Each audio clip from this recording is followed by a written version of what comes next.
Sony recently lent me their 400mm f2.8 lens. Look how massive, look how much glass there is. It's crazy. So today we're going to be doing a portrait photo shoot on this crazy GM 400mm f2.8. I'm going to be using the Sony A7R4 camera body. Today's model is Heidi. Lydia's done her makeup and Dan is behind the camera filming. Yeah, can't wait to see what we get with this. Let's start over there. I like that little archway of the branches. That right there is like a close-up of your face. That's insane. I'm gonna go back a little. Oh my gosh, that's crazy. That looks so pretty. Love that.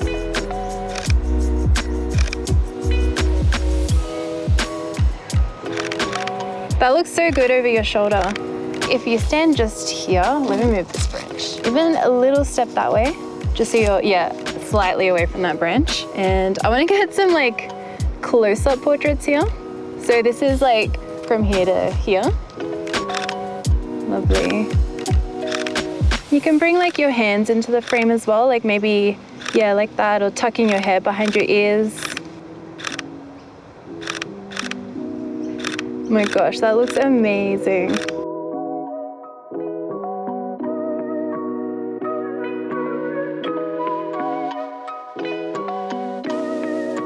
Okay, I'll get some in portrait as well. Can we also try some of those over the shoulder shots? That I love those.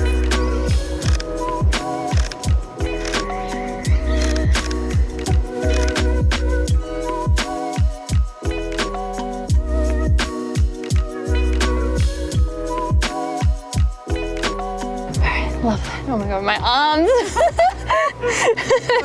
That is so pretty for like close-up shots. Oh my god. I love. That's so cool. I'm just curious because like there's so much glass. Where do you look? Like just like in the middle? Yeah, just right. Just like I wouldn't know where to look. I think we need to try and get like a full body shot. I think would be fun. Yeah. I'm gonna have to be in the next suburb probably. Perfect. I think just where you are right there is perfect. Let's see how far back I have to go. Whoa, okay, that's still like here. I'm just gonna run. Trying to get a full body shot of Heidi here. There we go. Okay, that's full body. Whoa, the IAF is still working really well. That looks so good.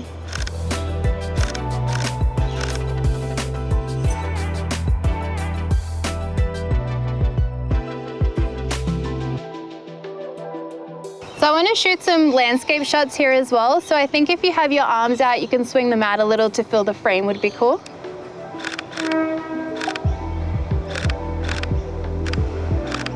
Yeah, I love the spin.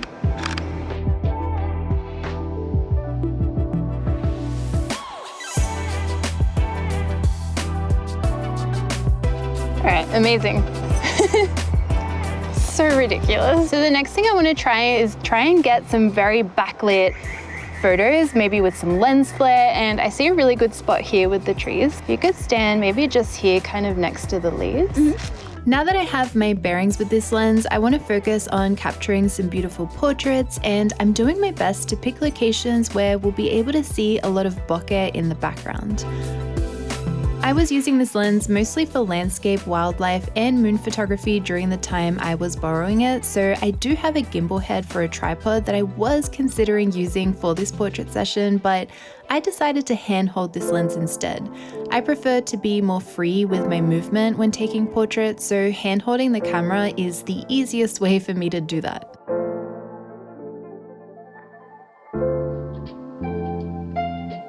Wow, that looks amazing. Let me go so the sun's like a little bit more behind you. Could you come a little bit more in front of the branches too? Because this is such a long lens, I'm not using a tripod and I am photographing a moving subject, there are a few camera settings that I had to keep in mind for this photo shoot. I decided to shoot during a brighter time of day, so we have some cool, harsher sunlight to work with, which helps create punchier and more vibrant looking photos, which I think really suited this shoot. I wanted to shoot with a shutter speed as high as possible while still balancing the ISO to not be too high that it causes grain with the A7R4 files.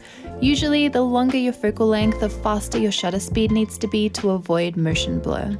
I did get quite a few photos with motion blur, as you will be able to see in some of the one-to-one unedited photo examples, as this lens was super heavy to hold up and to hold still, but I did also manage to capture lots of photos that are tack sharp as well.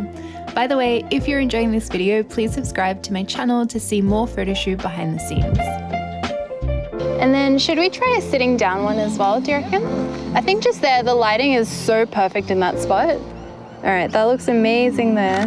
When I went to capture some full body sitting down shots, I got a few photos that I wanted to share with you of Beautiful. what not to do when you're using a telephoto lens. I know a 400mm prime is not a lens everyone is going to use for portrait photography, but this does still apply with more normal telephoto portrait lenses like a 135. It's just a lot more visible in these photos. Long focal lengths cause compression in photos, which makes things appear more flattened out than they are in real life. So when Heidi sat down with her feet facing towards the camera, it made her legs appear extremely short. I took a couple of photos and then I asked her to sit with her legs adjacent to the camera instead for a more flattering pose. And I'll come a bit closer. I love it with one of your knees up and your hand kind of on your face like that. Yeah, that's amazing.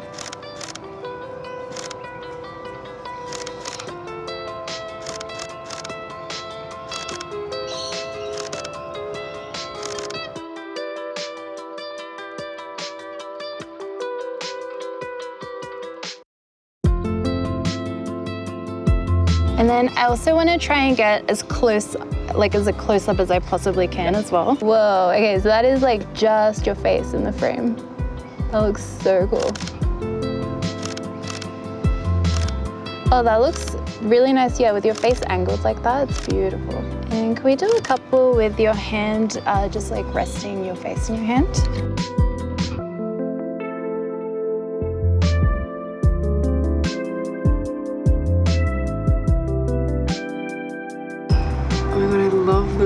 Me too, they're so pretty.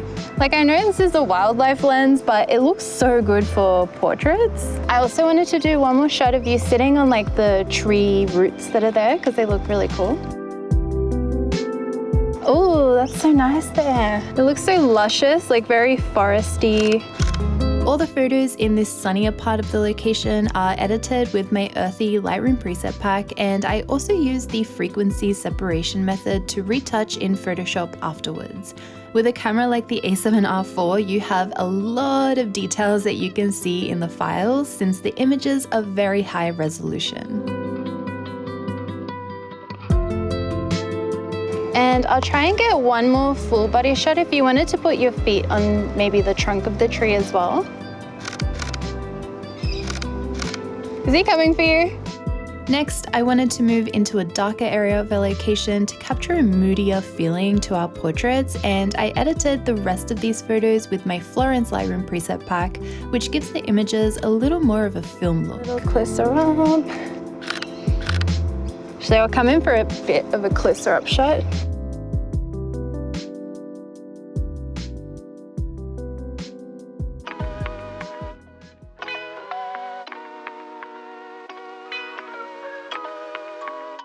Even though the sun is still out, because we moved into the shade, I had to drastically lower my shutter speed to expose my image correctly. Because of that, I did end up getting a higher ratio of photos with motion blur. But I do love the contrast between the two sets of photos we captured today. We have these super bright and vibrant portraits from the beginning, and now these darker, moodier shots at the end. And I also took one of my favorite portraits right at the end of the photo shoot as well. Oh, very.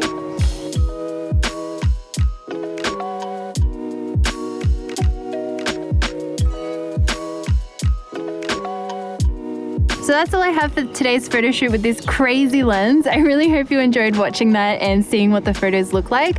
I also had the 600mm f4 in my hands during lockdown, but I couldn't do a portrait photo shoot with it. So I thought, let me know what you want to see in the comments if there's a particular location you want to see for a portrait photo shoot on the GM 600mm f4. Let me know in the comments.